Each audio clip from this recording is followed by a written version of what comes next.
I still remember that morning so vividly. The kind of damp Seattle morning where the rain wasn't heavy enough for an umbrella, but just enough to make your hair stick together. I came in early, holding a steaming cup of black coffee and the foolish belief that today would be ordinary. I should have known something was off the moment I saw the light on in the 14th floor conference room. No one met that early unless something bad was coming, but I still walked in, because I'm the kind of person who clings to politeness even when instinct screams to run. Paige from HR was shuffling papers. She looked up and smiled that uneasy smile that says, I don't want to be here either, but my boss made me.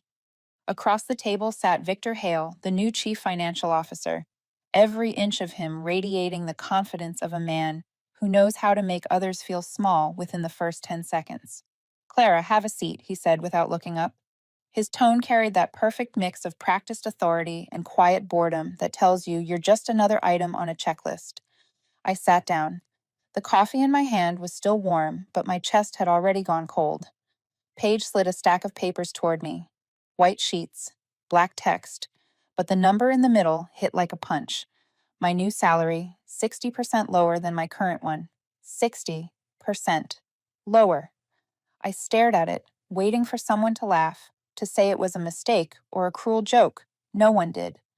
Victor cleared his throat, his voice steady, like he was giving a quarterly report. We're restructuring to align with market realities. Your position remains the same, but the compensation package has been adjusted to reflect a more sustainable model. I looked at him, then at Paige. She looked like she might cry for me. I asked slowly, what if I don't agree? Victor smiled, the kind of smile people wear when they think they hold every card. Then you're free to consider other options, he said. We understand. A strange silence filled the room. I could hear the rain tapping against the window, the hum of the air conditioner, even the faint clatter of a pen falling off the table. Tiny sounds, but they struck like thunder. I set the paper down and smiled. I'll need 24 hours to review this. My voice was calm, and even I was surprised by that. Paige nodded rapidly, grateful for any reason to breathe again. Victor just said, fine, and turned back to his laptop. I walked out through the rows of desks. Everyone kept working, unaware that my salary and half my dignity had just been slashed. I pressed the elevator button and caught my reflection in the brushed steel wall. I looked composed, but inside, everything was collapsing. In the parking garage, I got into my car and exhaled, long and shaky. It felt like being slapped, not once, but over and over, softly, relentlessly, the kind of humiliation no tears can wash away. I rested my forehead on the steering wheel, listening to the rain hit the roof, each drop counting down to something I couldn't yet name. Then I laughed, a dry, hollow laugh. There was something absurd about it all. 10 years I'd given them. I'd rescued failing projects, saved impossible clients, and now they were telling me I was worth 60% less. Market value, he said. That's how people talk when they've never had to worry about paying rent. I unlocked my phone. The screen lit up. A photo of me and Maya at the beach, her hair wild in the wind, both of us laughing like the world was safe. She deserves better than this, I murmured. For a long while, I sat there, listening to the rain. No music, no dramatic lighting. Just silence, thick enough to taste. Then I whispered, almost to myself, or maybe to whoever might be listening, I'm not signing that paper. I started the engine and pulled out of the garage. Outside, Seattle shimmered in shades of silver and gray, traffic lights bleeding color across wet pavement. I didn't know where I was going, home, a cafe, anywhere but there. But I knew one thing for sure. They'd just started a game they thought they would win. And even without a plan yet, I'd already decided it wouldn't end the way they wanted. As I drove into the rain, hands still damp from the weather, I thought, somewhere out there, someone else must have sat in a car just like this, disrespected, undervalued, forced to choose between pride and a paycheck. If you've ever been there, you know the silence in my chest wasn't just sadness. It was the sting of being told you're worth less than you are. And if you're listening to this right now, tell me where you are. Maybe you're in your car, maybe at your desk, maybe lying awake after a long, terrible day. Leave a comment, just so I know I'm not the only one who's been here. Because trust me, this story is far from over. If you like stories about people who rise smart after being pushed to the edge, hit subscribe. The call I'm about to make will make everything you just heard sound like the prologue. I didn't go home that night. I drove around the city for almost an hour with no real destination. The rain kept falling, tapping against the windshield in a dull rhythm that matched the heartbeat of someone too tired to feel. I just knew I wasn't ready to walk into that apartment where Maya, my daughter, was waiting for me to come home for dinner. Seattle looked strange through the glass, as if I hadn't lived here for 10 years. Every shop, every corner, every familiar sign suddenly felt different, like they all knew what had just happened and were silently pitying me. I stopped at a small cafe near Lake Union. The smell of coffee mixed with the damp scent of my raincoat, and for a second, it made me want to cry. I sat there, staring out the window, trying to make sense of everything. When did I become the kind of person people could push into a corner without effort? Maybe it was when I started believing that loyalty meant safety. A naive thought, and an expensive one. When I finally got home, it was almost 8 in the evening. The lights were still on.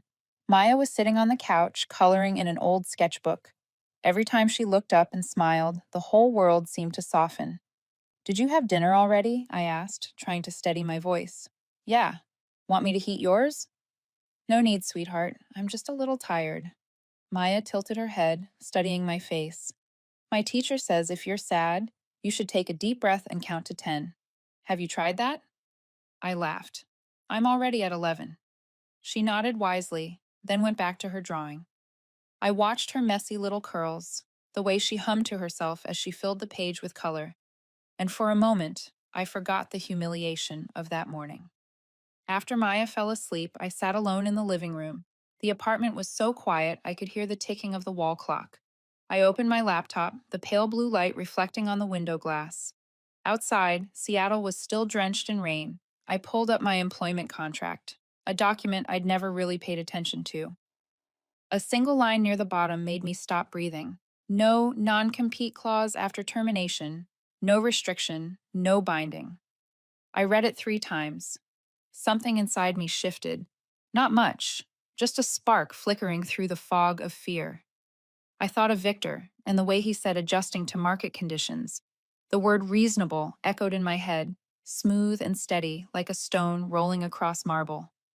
The way he said it made me feel less like a person and more like an expense to be trimmed. I closed the laptop, leaned back, and stared at the pale ceiling. 10 years, 10 Christmases, countless nights working until dawn. I remembered the night our system crashed, when everyone panicked, and I stayed to restore the final backup. I remembered the old CEO saying, "Clara, you just saved this company." That sentence once made me proud. Now it only made me laugh. My phone lit up. It was Rachel, my best friend from legal. "Heard something happened this morning. You okay?" "Barely. 60% cut. No negotiation." 5 minutes later, she called. "You're kidding. 60%? Have they lost their minds?" "Just their morals," I said. Rachel sighed. "Clara, don't sign anything. Listen to me. No signature, no email reply, no verbal agreement. They're testing you." "I know," I whispered. "But I have a kid, a mortgage, Maya's meds. They know I can't just walk away." "That's exactly why they're doing it," Rachel said. "But they don't have the right. If you stay calm, I'll help you find a way." We talked for a few more minutes. When we hung up, my heart was beating faster, not from fear, but from something else. A small piece of belief had just returned. I went to my bedroom and stood by the window, watching the rain-slicked city glow under streetlights. Reflections stretched across the pavement like long strands of memory.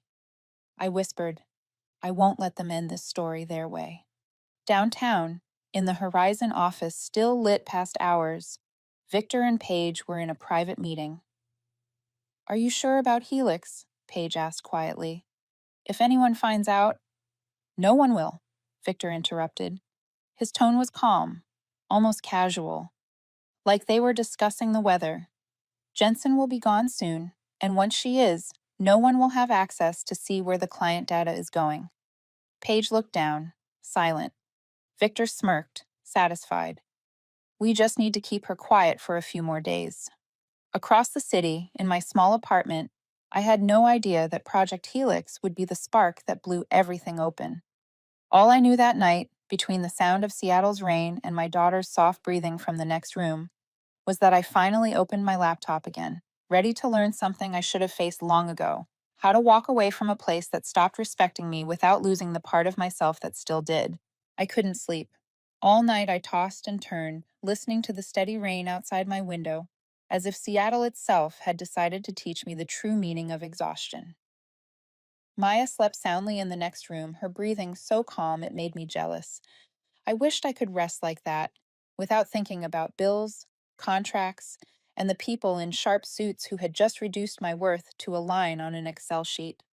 By 4 in the morning, I got up, made coffee, and opened my laptop. I started looking for jobs. Or rather, I stared at LinkedIn for 10 minutes before closing it again. 10 years in the same company had turned my resume into a scrapbook, full of memories, but not the kind anyone was looking to hire. I rubbed my temples and told myself I'd think more clearly in the morning. I didn't know that the morning would be nothing like I expected. Around 9, as I was trying to drag myself out of bed to take Maya to school, my phone rang. Unknown number. I almost let it go to voicemail, but something made me pick up. Clara Jensen? It's Ethan. A deep, familiar voice. It took me a few seconds to place it. Ethan Miles, my former colleague who had left Horizon nearly 2 years ago to join our rival company, Apex Data Systems. Ethan? Wow. It's been a while. 2 years, give or take, since that server crash you saved us from. I still remember how you drank coffee instead of water that night. He laughed softly. Listen, I won't take much of your time, but Cameron Doss, our CEO, he's looking for someone with enterprise client experience. I mentioned your name. I froze, the taste of coffee shifting in my mouth. You did what? Cameron knows about Horizon, about the acquisition, and the recent leadership shakeups. He said he needs someone who understands the market and can rebuild trust with legacy clients. I told him I knew the right person. I let out a small, half-bitter laugh. Ethan, that's kind, but I'm still technically at Horizon, at least until tomorrow. All the more reason to talk today, he said without hesitation. He wants to meet. No pressure, just coffee. 10 a.m. tomorrow, bean and barley, corner of Pike and Fifth. Trust me, you won't regret it. Before I could respond, his tone dropped slightly. Clara, I know what they did to you. Believe me, Cameron isn't like them. Then he hung up, leaving me there with the phone in my hand and my pulse racing faster than it should. I set my cup down and glanced at the photo of Maya on the fridge. Part of me whispered, "Don't take the risk." The other part, the one I'd buried for years, said, "Do it anyway." The next morning, Seattle surprised me with sunlight. I arrived 15 minutes early at Bean and Barley, wearing a white blouse and a gray blazer, the kind of outfit that made me feel like a professional again, not a mother trying to keep everything from falling apart. The cafe smelled of fresh espresso and warm waffles, the hum of the grinder blending with soft jazz. I chose a table by the window and tried not to check the time. The door opened. Ethan walked in, tall, lean, wearing that familiar half smile of quiet confidence. Beside him was a man in his early 50s, silver at the temples, calm, assured. He wore a dark blue shirt, no tie, the kind of man used to being the one others waited for. Clara, this is Cameron Doss, Ethan said. Cameron, this is the woman I told you about, the one who saved Horizon from the 2016 data collapse. Ah, Cameron said, shaking my hand. The woman who cost me 3 contracts because she kept her clients loyal for 3 years straight. Pleasure to finally meet you. I laughed. Sorry about that. Don't be. I like people who know how to make competitors miserable. He gestured to sit. Ethan told me a bit, but I'd rather hear it from you. What's going on at Horizon? I hesitated. They called me in, put a paper on the table, and said they were cutting my salary by 60%. Take it or leave it. Cameron raised his eyebrows. 60%? If I told my accountant to cut 60% of the coffee here, she'd set the office on fire. I laughed for real, the first time in days. I thought about doing some burning myself, but I figured the legal fees would cost more. He smiled, eyes sharp but kind. Horizon's choking itself. I've heard about their internal issues, especially since the buyout. You've been there a long time. What's changed? The value of people, I said without thinking. We used to work for ideas, for purpose. Now everything's just numbers. Cameron nodded slowly. Mind if I'm honest? Please. People like you are exactly what we need. Not because you know systems or clients, but because you understand people. He pulled a paper from his folder. I don't do empty promises. This is a director level role at Apex, strategic operations. Starting salary 165,000, 20% bonus, full coverage for your daughter, and I'll need an answer in 3 days. I held the offer, feeling like it was something too big for my hands. I read it once, then looked up. You don't even know if I'm leaving Horizon. No, he said, eyes glinting. But I know Horizon doesn't deserve you, and soon they'll realize that too. I smiled, small but genuine. Cameron, I'm not sure I'm ready for another fight. He shrugged, maybe not. But from the way you tell your story, I think you're readier than you believe. You just haven't admitted it yet. When I stepped outside, the sunlight hit the raindrops still clinging to the glass, scattering glitter across the pavement. I paused at the corner, looking at the offer in my hand. It wasn't just a job, it was an exit, a reminder that I still had the right to choose better. For myself, and for my daughter. On the drive home, I called Rachel. Rachel, if you're free tonight, bring wine. I've got a story, and maybe a decision to make. What I didn't know was that, at that very moment in Horizon's downtown office, Victor was reviewing HR reports. When his eyes landed on an internal note that read Jensen, meeting external contact, possible competitor, his lips curved slightly.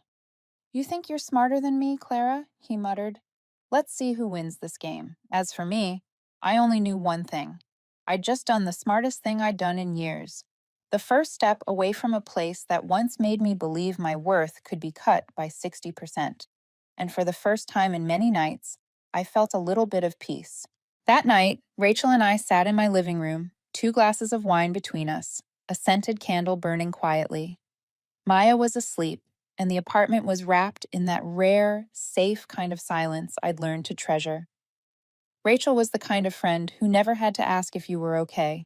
She could tell just by looking. I'm guessing Cameron Doss didn't invite you for coffee just to talk about the weather, Rachel said, half teasing, half probing. I smiled faintly. Not exactly. He wants me at Apex. Double the pay, better insurance, and it actually feels like they want me there, and I'm guessing you're still thinking about it. Of course, if I accept, Victor will lose his mind.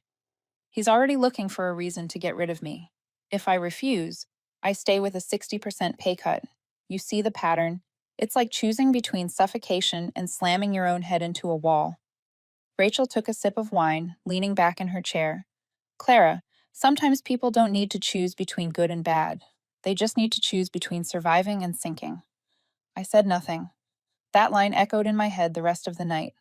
The next morning, I woke early, dropped Maya off at school, and drove straight to a small cafe downtown, not Bean and Barley, but the Roastery, where Cameron had asked to meet and talk in more detail.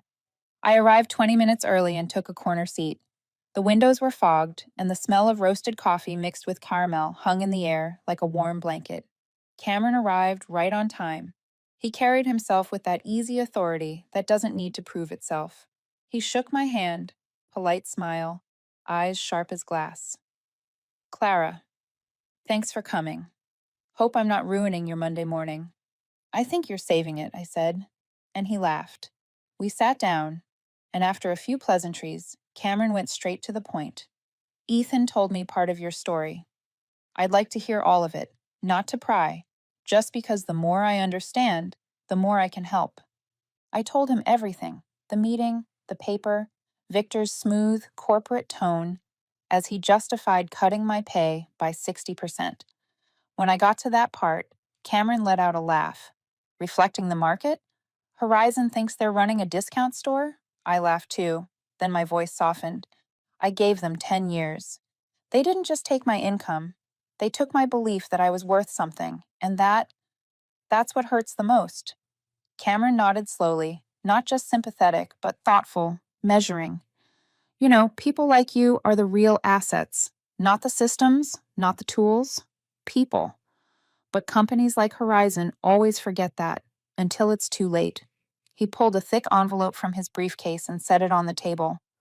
This is a formal offer. I'm not giving it to pressure you. I'm giving it so you know we're serious. I opened it and skimmed through. Director of Strategic Partnerships, base salary 175,000, 20%. Performance bonus, full health coverage for dependents, stock options after 12 months. My throat went dry. Cameron, this is more than I ever made at Horizon, even before the cuts. I know. But your worth isn't the number Horizon decided to print on paper. It's the result of 10 years of trust you built with people. And if you accept, I want you to bring that trust here. I sat in silence for a moment. You know Victor won't let me walk out easily. Cameron smiled slightly. I know Victor. I worked with him briefly. He's the kind of man who loves being on stage but forgets the audience can leave at any time. I laughed. That's pretty accurate. And you know what? Cameron leaned forward. I don't need you to be a spy. I don't want documents or secrets. I just want you to be yourself because when people trust you, they'll come to us. That's all I need. I looked at him, trying to read if this was rehearsed, but it wasn't.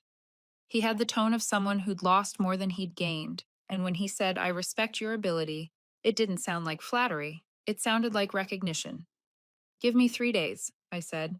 You've got 5, he replied with a smile. But I think you'll call sooner. After the meeting, I didn't go home right away. I walked along Lake Union, where the water mirrored patches of pale gray sky. I sat on a bench, watching the steam rise from the surface, my thoughts tangled like old server cables. Part of me wanted to trust Cameron, to believe in this new chance. But another part, the one scarred by loyalty gone wrong, kept whispering that all companies end up the same. They need you, then they forget you. I called Rachel. He's impressive, I said quietly. I just don't know if I should trust it. You don't have to trust, she said. You just have to decide who deserves another chance at your trust. That night, I sat at my desk, drafting a temporary refusal to Horizon. But my hand froze before hitting send. Instead, I reopened the Apex contract and read it again. Then I folded it neatly and slipped it into my bag. Outside the window, Seattle had started raining again. I listened to the drops against the roof, soft, persistent, like a reminder that every change begins with a single drop. What I didn't know was that in Horizon's office, Victor was staring at a security screen showing employee access logs. The words Clara Jensen, external device connected, flashed at 3:42 p.m., the moment I had plugged in my USB to save the Apex contract. Victor leaned back, a thin smile curling at his lips. Miss Jensen, he murmured, the game is only just beginning. As for me, I heard nothing but the rain, and that faint, unmistakable feeling that this time I wouldn't let them win. The next morning, the Seattle sky was a familiar shade of lead gray. I left home early, dropped Maya off at school, and drove toward the Horizon office. The air inside the car felt cold and heavy, like I was heading to a trial. I knew what was coming. Part of me wanted to stay quiet, take the money, and pretend nothing had happened. But another part, the one that had been crushed for far too long, whispered that it was time. When I stepped into the lobby, everything felt slightly off. People spoke more softly, moved faster, and avoided eye contact. At Horizon, that was always the first sign a storm was coming. Paige from HR stood by the coffee counter. When she saw me, she lowered her gaze. I walked over and asked quietly, anything new? She hesitated, then whispered, Victor's checking data access logs. There's talk about a client information breach. I frowned. A breach? Paige nodded, eyes darting nervously. He says it's serious. And, Clara, he's been asking about you. I felt my heart skip, like someone had pulled a chair out from under me. What did he ask? Whether you copied any files outside the system. I told him no, but he doesn't believe me. I took a slow breath, forcing calm. Of course. Victor was making his move. If I were leaving, he'd need a reason, something big enough to make me the scapegoat. An accusation of a data leak was perfect. serious enough to destroy my reputation, vague enough to need no proof. When I entered his office, Victor was already there. The glass door was half shut, blinds half drawn, the cold morning light cutting across his face like stone. "Clara," he said in a voice too calm to be genuine. "Good, you're here. Sit down." I took a seat, keeping my back straight. "We found client data copied out of the system last night. A USB device connected through your account. Can you explain that?" I met his eyes. "That's my personal drive. I saved contract drafts and performance reports for the internal review." "Oh?" He tilted his head, smiling faintly. "What internal review?" "I think I have the right to back up my own work." Victor chuckled. "You think a lot of things, but you forget that everything you do here, including your work, belongs to Horizon." I could feel the sweat on my palms, but I didn't let it show. "If you think I did something wrong, check the logs. I have nothing to hide." "Oh, we will," he murmured. "And you should think carefully about your future here. I hear Apex is hiring. Seems they're very interested in my people." The last line hit like a stone to the face. I sat still, refusing to let the smirk reach my lips. If they're interested, maybe it's because they know how to value people better than you do. Victor leaned back, eyes glinting with the amusement of a predator watching its prey twitch. "Careful, Clara. I've seen smart people dig their own graves in one brilliant stroke of pride." I stood. "Thanks for the advice. I'll try to avoid that ending." I walked out without looking back.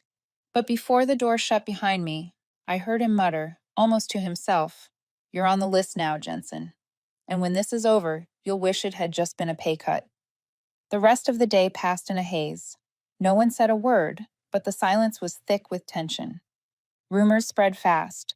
Victor suspected me of leaking client data to Apex. I noticed the sideways glances, the whispered conversations that stopped when I walked by. By late afternoon, an email popped up from IT. "Your account is under security review. Do not log out or shut down your device." I exhaled, leaning back, just as I thought. Victor was playing dirty, but he'd forgotten something. I wasn't the same Clara who used to sit quietly and take the blame. I grabbed my phone and texted Rachel. "He's setting me up, says I stole data." Her reply came almost instantly. "Don't panic, say nothing, meet me tonight." I closed the laptop and packed my things. When I stood, I looked across the room at my old team, Maria, loyal for 8 years, watching me with worried eyes. I gave her a small nod and a steady smile. In the hallway, I passed Paige on her phone. She hung up the moment she saw me. "Clara," she whispered, "Victor's ordered it to pull your hard drive. He wants a report by morning.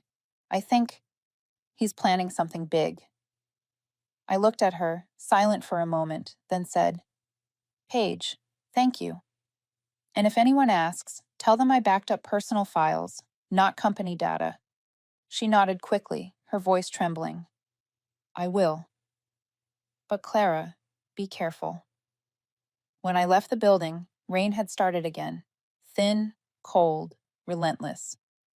I got into my car and sat for a long breath. Victor didn't just want to remove me. He wanted to destroy me. But he'd forgotten one thing. I'd never lost simply because someone wanted me to.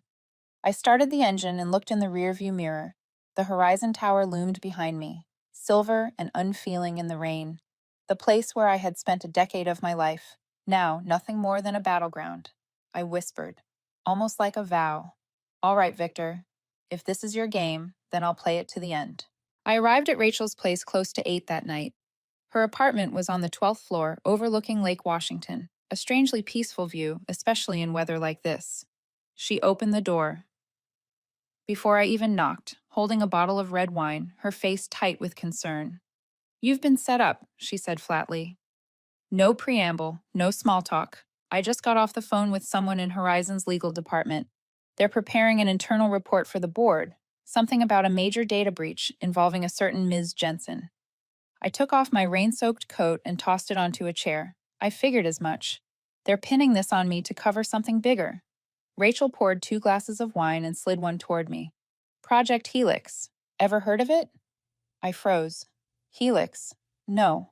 What is it?" "It's Victor's new program. A data mining project is collecting user information illegally."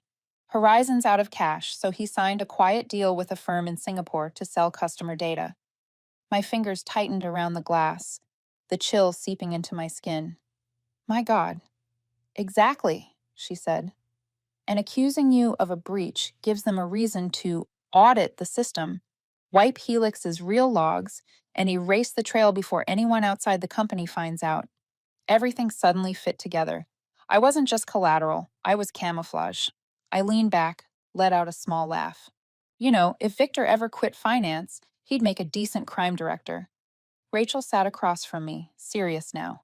Clara, you can't sit still. If they act first, they'll destroy your name. I can help, but you need to decide quickly. I don't want to sue them, I said. I don't want a drawn out legal circus. I just want the truth out. Then do it the right way, Rachel said. You still have access to the old system, right? If you find proof of Project Helix, I'll send it to the Trade Data Security Commission. Once they open an investigation, Victor won't have time to wipe anything. I was quiet for a long moment. The thought was terrifying and thrilling. And if I get caught, I asked. Then at least you'll fall standing, Rachel said, not kneeling. Later that night, when I left her apartment, I sat in my car for a while. The rain had stopped, leaving thin mist curling above the asphalt. Across the street, the lake reflected the city lights like 1,000 fractured mirrors. I thought of Maya, her future, her safety, and how a woman like me, after 10 years of loyalty and exhaustion, was finally learning to stand up on her own. I picked up my phone and texted Cameron. I need to see you soon. It's important. He called within 5 minutes. Clara, are you okay? I'm not sure, but I think Horizon's hiding something you should know. A pause, then his voice, low and steady. Meet me at the Apex office tomorrow morning at 7. And Clara, don't let anyone know you called me. The next morning, I reached Apex before sunrise. Their office occupied the 21st floor of a new glass tower overlooking Elliott Bay. The air there felt different, clean, alive, free of decay. Cameron was waiting in a small conference room, just him and a cup of coffee. Sit down, he said. Tell me everything. I told him everything about Victor, Project Helix, and the setup. When I finished, he was silent for a moment, tapping his fingers lightly against the table. Do you have proof? Not yet, but I still have access to Horizon's legacy systems, financial and client logs from before the acquisition. If they use those old accounts to move data, I can find the traces. Cameron looked at me, half impressed, half concerned. You're talking about breaching Horizon's system. I'm talking about looking at my own files. Nothing more. I'm not taking anything. He nodded slowly. Clara, sometimes doing what's right means stepping into what's wrong. But please, be careful. I don't want to watch you get crushed by someone like Victor. I smiled faintly, tired but sincere. I'm not afraid of him anymore. I'm only afraid of doing nothing. Cameron stood, walked to the door, then turned back. If you do this, and you find something, don't hold on to it. Send it to me. I have a legal team ready. We'll protect you. Thank you, I said. Don't thank me, he replied softly. Think of it as reclaiming the dignity Horizon took from you. That afternoon, I walked back into Horizon like someone wearing two faces. Employee cooperating with internal review, and woman quietly planning to expose everything. I turned on my computer and logged into the old network. The logs were endless, but I knew where to look. Outbound data packets sent from client servers to unregistered IP addresses. 3 hours later, I found the first string, code marked HX001, time-stamped 3:12 a.m., authenticated by V. Hale. I leaned back in my chair, heart pounding. V. Hale, Victor Hale. He had signed off on the very transfer containing the stolen client data. I backed up the file, triple encrypted it, and sent copies to Rachel and Cameron. No subject line, no message, just 3 words. This is Helix. When I hit send, my hands trembled slightly. Maybe from fear, maybe from relief. I knew, in that moment, everything was about to change. Not just for me, but for Horizon itself. I stood by the window, looking down at the city still pulsing with lights and motion. I felt small, but strong in a way I hadn't in years. For the first time, I wasn't being controlled. And I swore, If Victor planned to make me his scapegoat, then he'd live long enough to watch his empire collapse, brought down by the very data he sold his soul to hide. The next morning, the air inside Horizon was so thick it could have been cut with a knife. I walked in trying to look calm, but I knew something fundamental had shifted. The rumor of an internal investigation had spread through the entire company, and my name was right in the middle of it. Paige avoided my eyes when she passed. Maria gave me a nervous look, and Victor, he showed up wearing the calm, predatory confidence of someone who smelled blood. "Clara," he called, as I sat down. "Good. You're here. We need to talk." The conference room on the 14th floor was freezing. I could hear the faint flutter of the blinds from the air conditioner. Tracy from HR was there too, pale and tight-lipped. She was always present when someone was about to be fired, a professional witness for polite executions. Victor stood by the window, back turned. When he finally spoke, his voice was low, steady, and void of emotion. "We reviewed the system logs. The data was copied under your account. Whatever you say, this is a serious violation." "You're right," I said, my tone surprisingly calm. "It was copied under my account." "But you forgot the important part. Who gave that account access to the internal server at 3 in the morning?" Victor turned around, a flicker in his eyes. "What are you implying?" "Nothing," I said evenly. "Just that if you're going to fabricate a story, at least make it coherent. Maybe you forgot. I was the one who designed Horizon's first security framework. I can tell which logs are real and which are rewritten." Tracy swallowed hard. "Clara, maybe we should—" "Better stay quiet, Tracy." Victor cut her off, eyes locked on me. "Miss Jensen, I'd advise you not to turn this into a personal drama. I can request a formal legal inquiry." "Of course," I said, shrugging. "And I can submit my own report to the Federal Trade Commission. Something about Project Helix, perhaps." The air in the room shifted instantly. Paige went pale. Tracy froze. Victor stood still for a moment, as if someone had poured ice water down his spine. He let out a thin laugh. "What are you babbling about, Clara?" "Not babbling," I said softly, each word clean and sharp. "Helix.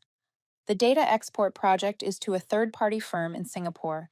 The transaction was authorized under the name V. Hale. I have the original logs with full authentication trails." Tracy turned to Victor, whispering, "Victor, is that true?" "Nonsense," he barked. "She's fabricating this to save herself. There is no Helix." I picked up my phone from the table. "Shame," I said, "because copies of those logs are already out. One to the Commission, one to Apex Data Systems, and one to my attorney. Just precautions, in case of another data loss incident." Paige gasped. Victor said nothing. The silence that followed was the kind that comes when a person starts measuring the speed of their own downfall. I stood, adjusting my coat. "Thank you for reminding me what loyalty is really worth, Victor. Oh, and before you threaten me with legal action, maybe reread your own contract clause. Section 9, subsection B. Any pay reduction exceeding 15% grants the employee the right to terminate employment without notice. I'm simply exercising my right." I turned to leave, but Victor shouted behind me, "You think you've won? You have no idea who you're up against." I paused at the door, glancing over my shoulder. "Oh, I know. I'm up against a man who forgot that data can be erased, but reputation can't. Goodbye, Victor." The door closed behind me with the sound of his fists slamming against the table. I stepped outside into the wind. For the first time in years, I didn't look back. No regret, no fear, just the quiet release of cutting the rope that had been choking me for far too long. As I drove out of the parking lot, my phone buzzed. An email from Cameron. "Got the logs. Sending to legal. You did the right thing. Stay clear. And don't go back to Horizon." I smiled, a small, steady smile. There's a kind of victory that doesn't need applause. It doesn't come with cheers, only with silence. The kind that tells you you've done what was right. That afternoon, the Federal Trade Commission received an anonymous report containing verifiable evidence. Within an hour, Horizon's headquarters was sealed for a temporary audit. Paige called me in a panic. "Clara, they're really here. They brought forensic teams. They're asking about Helix." "Good," I said. "Just tell the truth. Don't hide anything." "What about Victor?" Her voice trembled. He'll have to answer for what he's done. 3 days later, the news broke. Horizon Analytics under investigation for customer data violations. Chief Financial Officer suspended pending inquiry. I read the headline in silence. Maya sat beside me at breakfast, hair messy, giggling at a cartoon. I set my phone down and brushed her hair aside. "It's over, sweetheart," I said. "The bad job, Mom?" "Yeah, but I found a better one." She grinned. "So you won?" I looked out the window where the rain had finally stopped. "No, honey," I said with a small smile. "I didn't win. I just stopped letting other people lose for me." That afternoon, I met Cameron at Apex. He greeted me with a gentle smile and an expression that felt like genuine respect. "We officially want you to join us, Clara," he said. "Not because of Helix, but because of how you handled everything. Calm, precise, no blood spilled. I just did what I had to do." "That's exactly why you're worth it," he replied. He handed me a new badge, Clara Jensen, Director of Strategic Partnerships. I held it, watching my reflection in the smooth plastic. The same face, but lighter, steadier, with something brighter in the eyes. I turned to Cameron. "You know, Victor once told me I was playing a game I could never win." Cameron smiled. He was wrong. You didn't win his game, you changed the rules. And in that moment, I finally understood. Every storm, every humiliation, every fall had led to this, standing among the ruins of the past and realizing I hadn't just survived. I'd reclaimed everything, and more than that. 2 weeks after I officially started at Apex, my life began to find a new rhythm, a steadier orbit, brighter, quieter, and most of all, peaceful. In the mornings, I took Maya to school. No more rushing, no more weight in my chest. She always held my hand tightly before turning toward the gate, then looked back and smiled, the kind of smile I hadn't seen in years, lost somewhere in the exhaustion of my Horizon days. In the afternoons, I worked in an office filled with sunlight. No more crowded desks, no more sighs hidden under the pretense of teamwork. People at Apex worked with confidence, but also with freedom. No one watched over anyone else. No one feared a misstep. Cameron assigned me 3 major clients. One of the names nearly made me spit out my coffee. Westbridge Technologies. Westbridge, the client I'd managed for 8 years at Horizon. They used to say I understood them better than they understood themselves. I stared at that name on the list for a long moment. I didn't feel triumphant. Not even satisfaction. Just something bittersweet, like seeing someone from your past after both of you had survived different storms. Cameron walked up beside me. "You recognize them, huh?" "I used to manage Westbridge," I said. "They're probably the main reason Victor came after me." "Perfect," he smiled, "because they just sent over an email. They're moving all their contracts to Apex on one condition." "What condition?" He grinned. Their exact words were, "As long as Jensen's on the line." I leaned back in my chair, laughing softly. Not a victorious laugh, just the quiet sound of justice finally exhaling. Later that afternoon, my phone rang. Unknown number. I hesitated, then answered. "Ms. Clara Jensen?" "That's me. This is Gerald Haskins, legal counsel for Horizon. I'm calling to inform you that the company is initiating an internal mediation process before issuing an official response to the Trade Commission. They'd like to negotiate." "Negotiate what, exactly?" "The former CFO, Mr. Hale, has been suspended. The new board wants to resolve things privately. They're even considering reinstating your position, if you agree to withdraw your complaint." I let out a quiet laugh, soft but cold. Reinstating me at the same place I just saved from prosecution? I'm not interested in working for people who stayed silent while I was buried alive. "Ms. Jensen," he said, his tone careful, "Horizon is willing to offer financial compensation for emotional distress and—" "I don't want their money, Mr. Haskins," I cut in. "If Horizon truly wants change, they can start by treating the ones still there with decency. People like Maria, like Devin, the ones Victor turned into numbers on a spreadsheet." He went silent for a few seconds, then sighed. "I understand. Still, congratulations, Ms. Jensen. Not many people manage to do what you just did." I hung up, feeling not relief, but a strange, steady quiet inside. That evening, I sat in the kitchen watching Maya do her homework. She scribbled in her notebook, then looked up. Mom, do you hate your old company? I hesitated. No, sweetheart, I don't hate them. I'm just sorry. Sorry for what? Sorry. I stayed too long thinking they'd change. But if you didn't stay, you wouldn't have met the nice people, right? I smiled. Right. And if I didn't leave, I'd never have known how strong I could be. A few days later, the news broke. Victor Hale was officially terminated. Criminal investigation pending.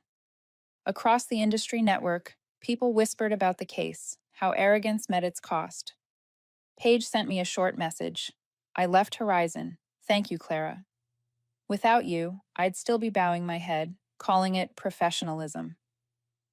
I read that message over and over. Not because I was proud, but because it reminded me that sometimes doing the right thing doesn't just save you, it opens a door for someone else. A month later, I flew to New York to speak at the annual technology conference. It was the first time in years I stood on stage not as someone's employee, but as myself. Cameron introduced me. This is Clara Jensen, the woman who proved that ethics and performance are not opposites. I stepped onto the stage, warm light falling over me. The room went silent. I spoke slowly, without a script. Just told my story. I didn't mention Horizon. I didn't talk about revenge. I talked about the value of knowing when to stop before someone takes everything from you. When I finished, the applause rolled through the room like a wave. I looked down and saw faces, some familiar, some former rivals, many strangers. But in their eyes, I saw something I hadn't felt in a long time: respect. Afterward, a woman in her 50s approached me and took my hand. I just lost my job after 20 years, she said. Your story made me feel less alone. I squeezed her hand. No one should ever feel alone for doing the right thing. When she left, I turned back toward the darkened stage. A part of me still couldn't believe that one day, the story that once filled me with shame could become something that gave others hope. That night, in my hotel room, I opened the window. New York shimmered below me like a living circuit board, every light its own story. I thought of Victor, of Horizon, of all the people I'd left behind. No anger, no gloating, just the quiet certainty that everything was now where it belonged. My phone buzzed, a message from Cameron. Westbridge signed a 3-year deal. They want to meet with you in person to plan the new strategy. I smiled, set the phone down, and watched the city lights flicker across my glass of wine, scattering reflections on the ceiling. Finally, I whispered to myself, there's a chapter I get to write my own way. And I knew that chapter wasn't an ending at all. It was just beginning. 3 years later, I sat in my new office on the 27th floor of the Apex Tower, the glass wall opening to a sweeping view of Elliott Bay. On my desk was a framed photo of Maya and me from our summer trip, both of us in straw hats, laughing under the California sun. Sometimes I still found myself amazed, not by what I had achieved, but by the simple fact that I'd survived it all, through the closed-door meetings, the professional reminders, and the people who mistook silence for weakness. Now, I was the vice president of global client relations at Apex. 23 people reported to me, including Maria and Devin, the same colleagues who had once fallen under Victor's control. We often joked that if someone turned our story into a Netflix series, no one would believe it. 3 fired employees now running the executive board of their old company's biggest rival. Cameron knocked once on the glass door. He never knocked twice. Got 5 minutes, Clara? For you? Always, I smiled. He sat down, placing a folder on the table. I just got a call from Gerald Haskins. You remember him? Horizon's lawyer. I raised an eyebrow. Don't tell me they're in trouble again. No, Cameron chuckled. Quite the opposite. Horizon just finished its restructuring. Their new CEO wants to host a summit to thank the people who helped them realize the importance of transparency. I laughed outright. They want to thank the woman who almost got them shut down? He shrugged. They're calling it a strategic turning point. They asked me to forward you the invitation. I glanced at the letter printed on the thick paper, the new CEO's signature scribbled at the bottom. They wanted me to speak at their annual conference.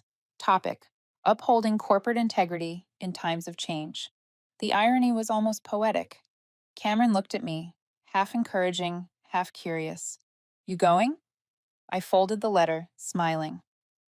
Of course. Not for revenge, just to close the book properly. 3 weeks later, I returned to the building where, 3 years earlier, I had sat crying in the parking lot. The Horizon logo was different now, new paint, new plants, but the smell in the lobby was the same, polished wood mixed with expensive floor cleaner. An organizer led me into the main conference hall. Over 100 employees filled the seats.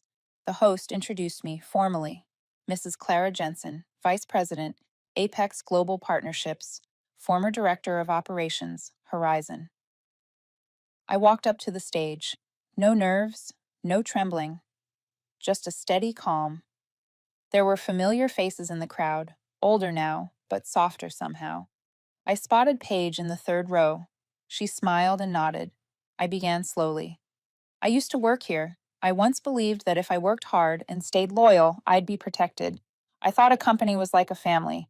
But I learned a simple truth. Companies aren't families. They're partnerships. And partnerships only stay healthy when both sides respect each other's values. The room fell, silent.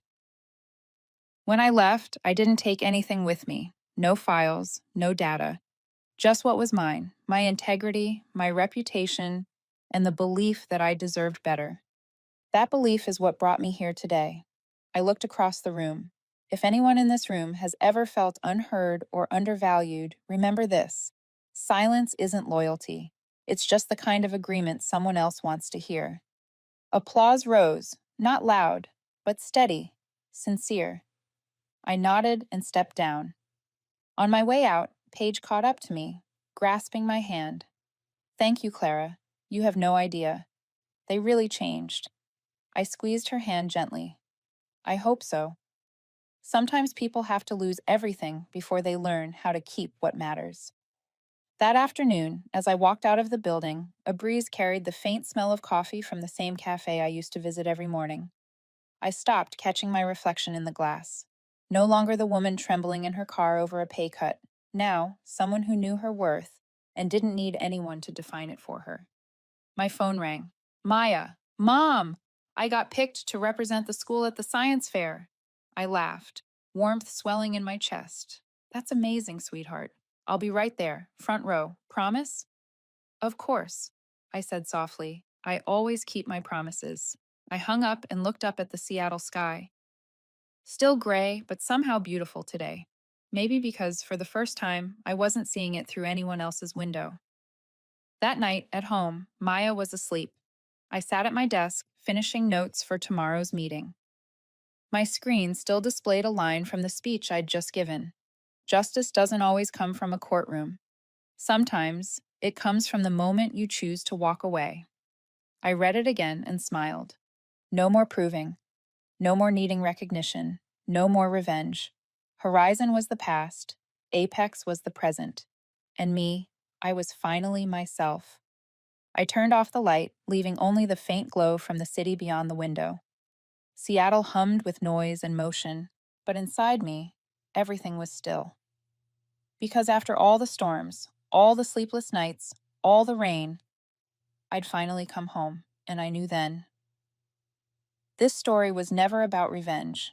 It was about an ordinary woman discovering the greatest power she had, not to defeat anyone else, but to stand up, move forward, and never look back.